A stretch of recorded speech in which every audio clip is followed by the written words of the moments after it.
Thank you, Lord Jesus. Just putting up the finishing touches on this piece. I'll try not to burp so much in this time.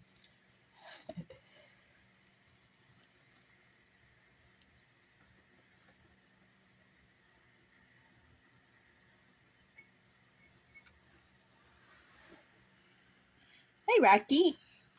Hey, Rocky. You helping?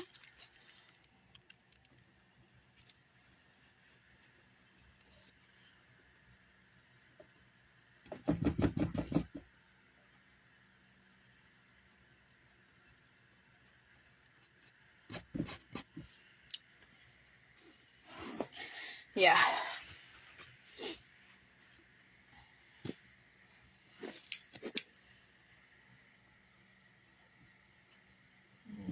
It's texturing the light that is emitted off of the top of the clouds.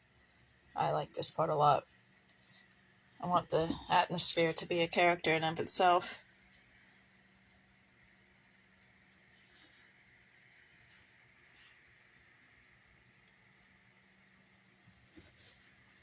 Put my music on out loud.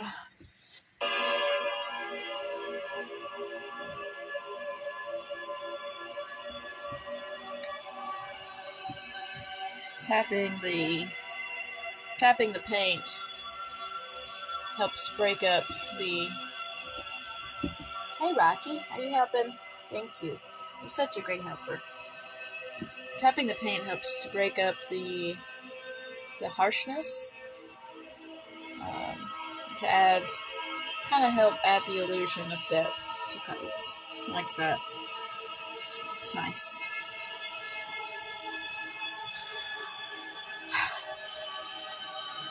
But this piece, I want the heart behind this piece to glorify the Lord. I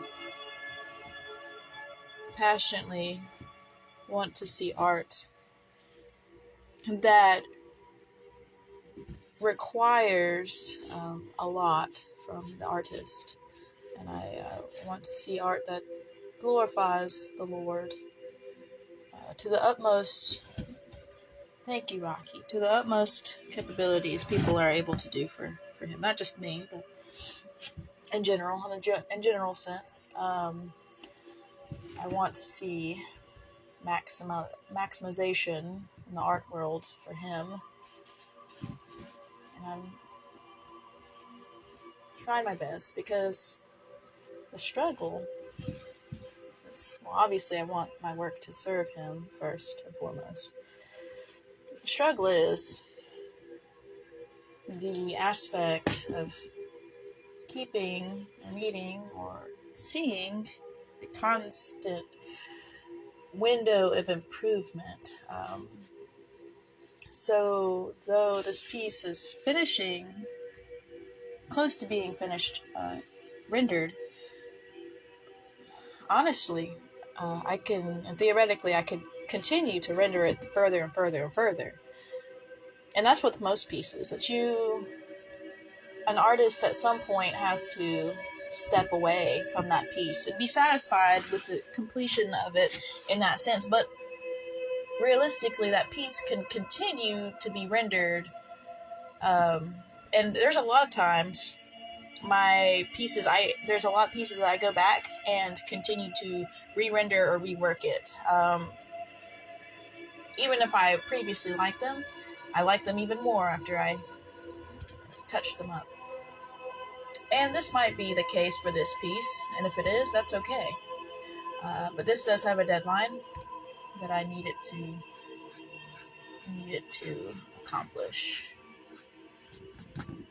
Oh, I'm just gonna... Here we go. Kind of have to blend that back together. Sheer bands of light. Kind of wanted to make a motion to the clouds as if the clouds are being pulled in him or are gathering to him. I think that'd be interesting. That you see a motion, a centralization point towards him. I'm gonna make his face more radiant as well. I'm just continue to work on that. Hey Rocky, you're my rock star. I had this last minute idea that I really was tickled about and happy to incorporate into the piece. I want these clouds to be softer, not as rigid. Yeah, I like that. But I do like seeing the definition in the clouds. I like seeing textured clouds.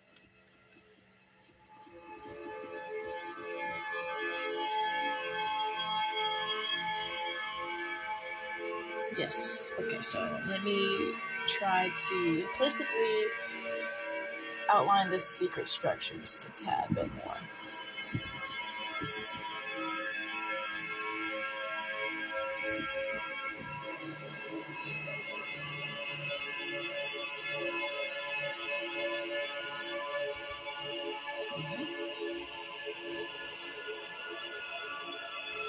Because that is going to be a focal point and part of the storytelling of this piece.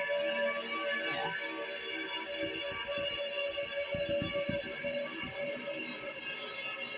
Okay. I wanted to show some sort of forced perspective as well. This piece, camera flattens the image, whatever angle that it's at. So it looks as if it is more exaggerated, but as here's a more flattened aspect, but there still is a bit more forced perspective, especially in this region. Them reaching up, because the subject here is very large, and then the subject here is a lot bigger than that. And then this angle the perspective looks a lot more forced. Any hoodles.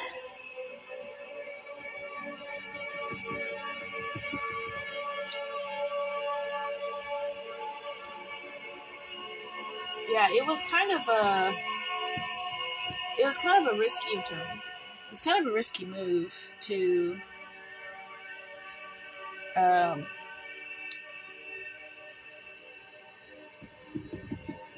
do the white on charcoal.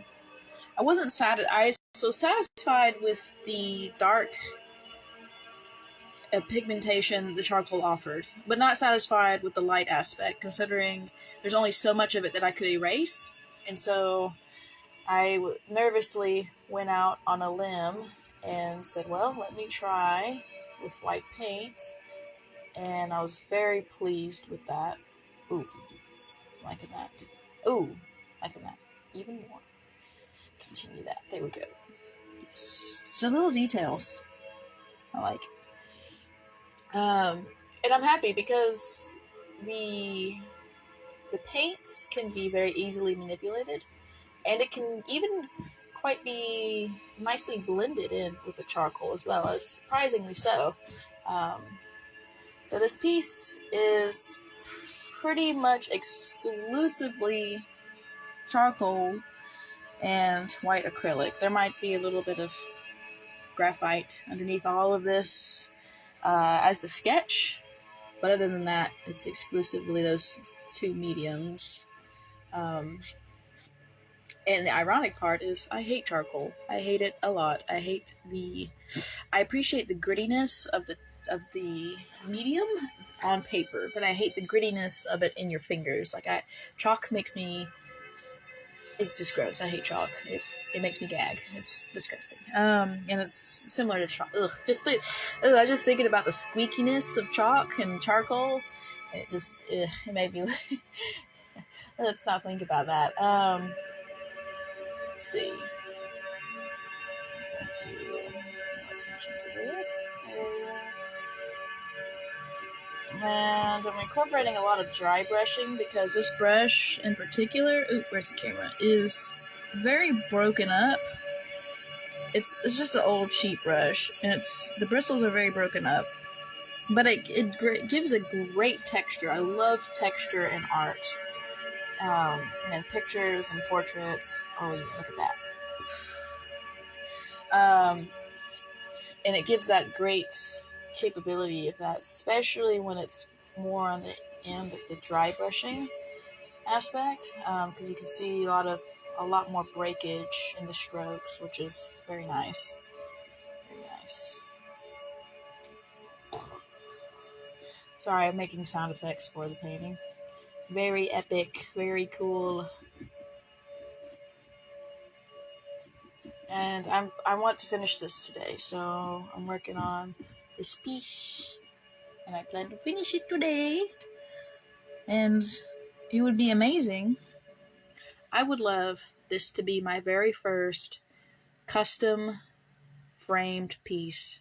I've never had a piece of art custom framed, like have a built. Excuse me, Ad, you're ruining the mood. Your hair is lovely though. Oh, can't skip that.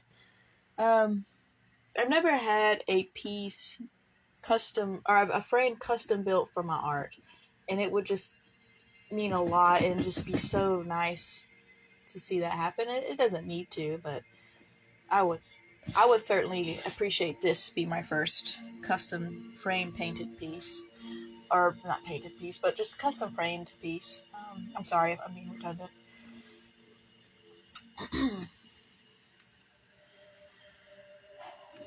But that would be close to $300 because this is a large piece. Like, this is my hand. Boop. And I would use a great local business to do that. But, I'm not super concerned.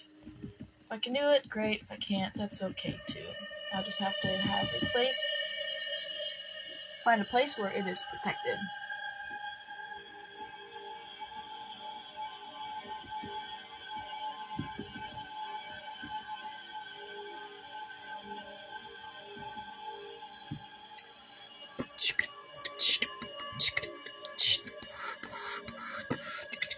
This poor thing's been beat up though.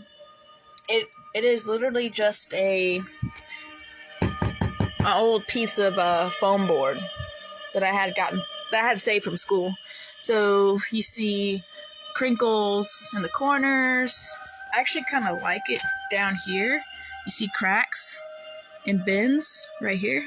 It kind of looks cool. It's like a stone look. And then I hated this at first, but now I kind of love it. See all those little dots? Yeah, those are teeth marks from this one. Rocky. Yeah, you're so cute.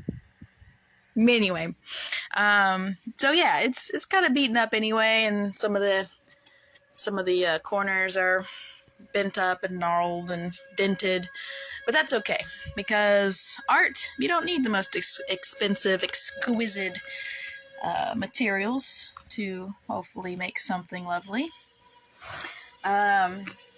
But having it framed would help keep it preserved and protected, which I would very much appreciate, because this one is a very, I guess, extravagant piece. It's definitely pushed through a lot of comfort zones in this, and interestingly enough, one of the comfort zones that I pushed past is having a large ongoing piece, because I started this years ago and just never finished it because I wanted my heart to be in the right place. I didn't want my heart to be in a place of peacocking my abilities, but I wanted it to be at a place in sincerity to give the Lord beautiful art, and be happy to give him beautiful art, and not just art. Oh, look at the gift that, I didn't want it to be about me, basically. And so I've come to a place in my heart where I'm confident and comfortable that is not what's the word I'm looking for? Demeanor. My demeanor, disposition, there we go, towards the piece. Similarly to how I see the film industry, and as I mentioned before, I want art to be maximized as to the best capabilities at that current period. I want art to be glorifying to the Lord, and I want art to be extravagant and not lazy. And this brings into another point of mine, that I was breaking out of my comfort zone in the sense of I don't like spending too long on a specific piece. Like my average time in completing like a digital traditional is between an hour to 3 hours, and at max 5. And so at that 5 hours is already like, oh man, I'm really sticking my neck out here for this one piece of art. But this right here, I don't even know how many hours was spent on it. Because I like the satisfaction of being done with something. And I've been training myself for several years now to be able to effectively make quality art in a reasonable amount of time. But in doing so, in that mental and physical training of myself, I don't allow myself much time to really create pieces that do allow or do require a lot longer time frame than what usually the short time that I give it, if that makes sense. So that's what I'm also doing with this, and also the fact, like I said, I hate charcoal, so I'm wanting to get over that in order to make this piece as well. So that's what I'm doing here.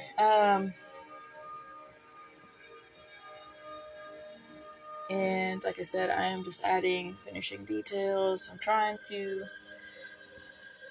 render as much as I need. I need to render down there. The insignificant quarter. But I really enjoyed the clouds. I think that was really fun. The building up of them, the tattering nature, the different textures, almost some like waves, some being flown together, some incorporated with the light.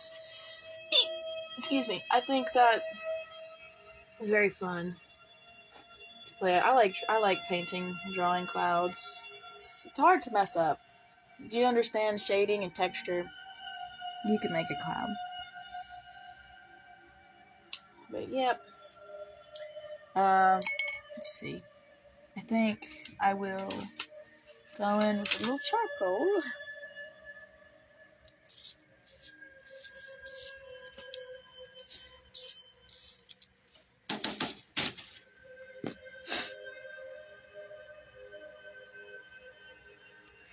And just accent. So, something that I do in art that is really fun, and it helps bring a fluidity to your workflow, but also organic structures and forms to the subject matters, is finding, not necessarily, I mean, you create the shapes in the sense of the composition that you find that you want to utilize, right? But a lot of times in the process, shapes will appear in the midst of it, and you can utilize the natural shapes that come from the strokes or the textures and accent them, complement them, exaggerate them to just tiny everything together a lot nicer, to crispen up the image, to make things have more of an organic structure to it. And so that's what I do. And you see a lot of that in the clouds. So a lot of times textures will form on themselves, like say right here. It's really tiny detail, but I'm just literally exaggerating that, adding to the texture that's already existing there. And it's goodness, what is the word I'm looking for? Yeah, it'll come to mind later.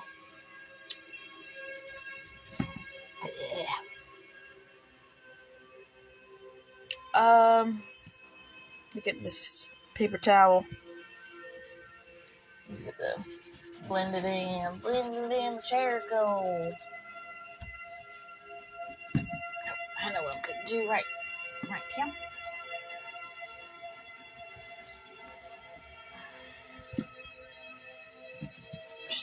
a little bit. Hey, Rocky. Mom. Thank you. Chewing on my hand, girl.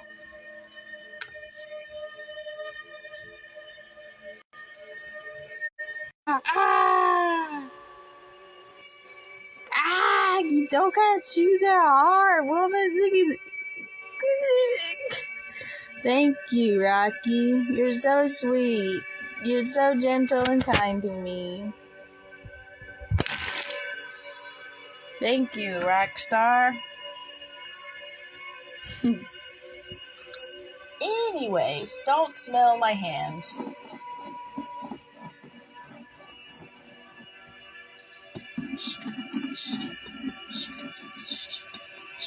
There's some forms here I want to grow. Some forms here. Okay. I'm going to add more light to his face. Let's see if I can find a brush that is more broken up. Oh, you know what? You know how I'm gonna do that? Yes, just crusty.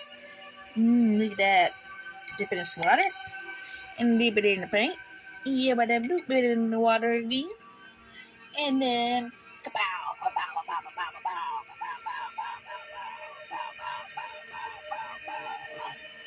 yes.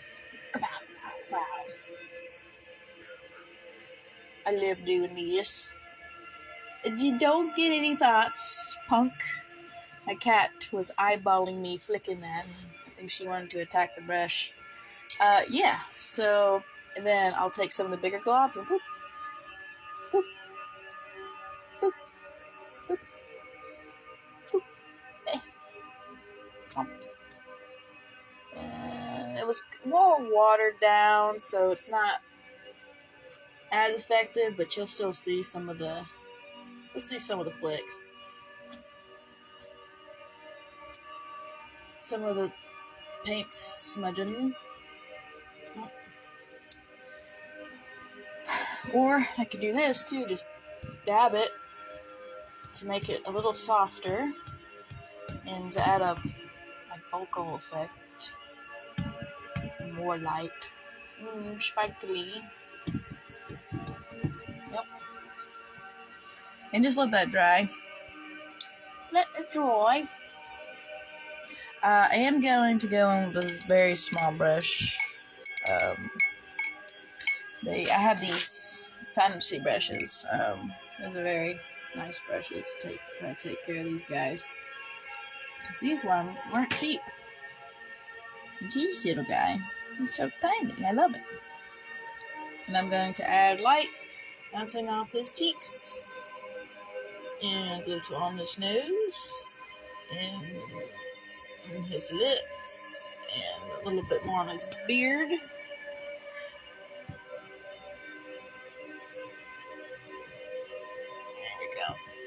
And then add some hair accents.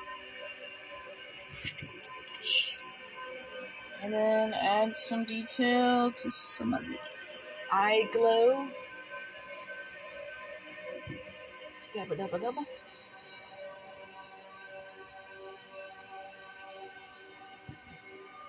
And I will probably, hold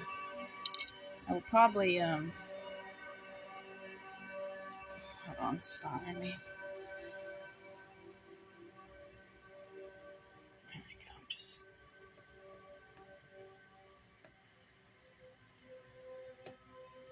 yeah, there we go. Yep. Yeah, I'm just gonna continue on rendering. Thanks for watching my little ramblings.